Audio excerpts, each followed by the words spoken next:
our topic is all about rewriting linear equation in standard form to slope-intercept form. Oh, but before that, let us review first about linear equation. Okay, when we say linear equation, okay, a linear equation in two variables can be written in the form of ax plus by is equal to c, where a, b, and c are all real number. Meaning, si a, si b, at si c, real number. Pwedeng positive, pwedeng negative, pwedeng fraction, or decimal.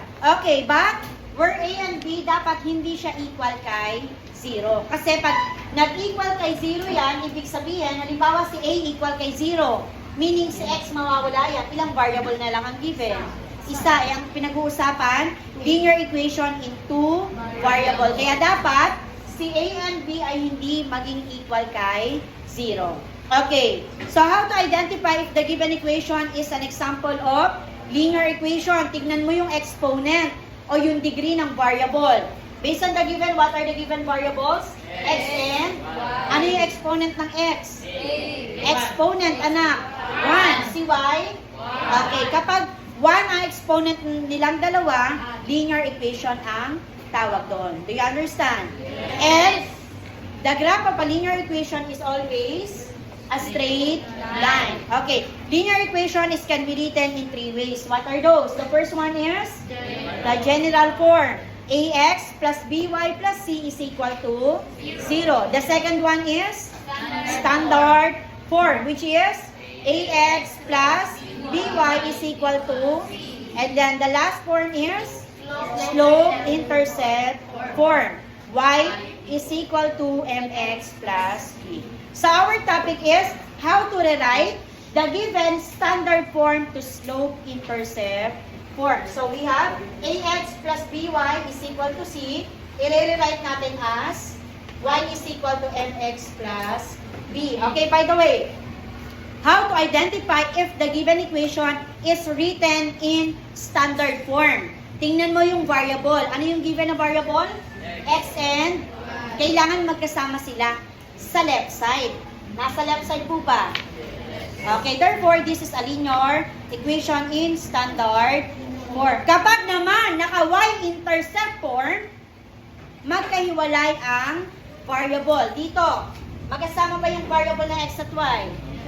Magkasama po ba?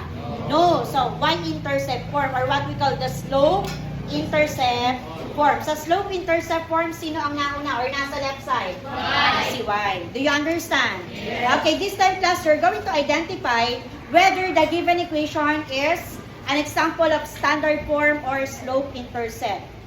Okay, number 1. Standard or slope-intercept? Very good. Standard form. How about number 2? Slope-intercept form or SIF. Number 3. Okay, very good. Standard form. Oh, if you want to answer, just raise your hand. Number 4. Garalde. Okay, what is S? Okay, very good. Standard form. How about number 5? Yes, anak? Slope. Intercept. Okay, or the SIF. And then, for number 6, anyone? Yes, Iho. Standard form. How about number 7? Anak? Stand up. Standard form. Sino yung nasa left side? Si Y. That is slope-intercept form. How about number 8? Yes, anak? SF or standard form. Number 9. Iha? Slope-intercept form. And last number 10. Yes, anak, at the back? Or slope-intercept form. Do you understand? Yes.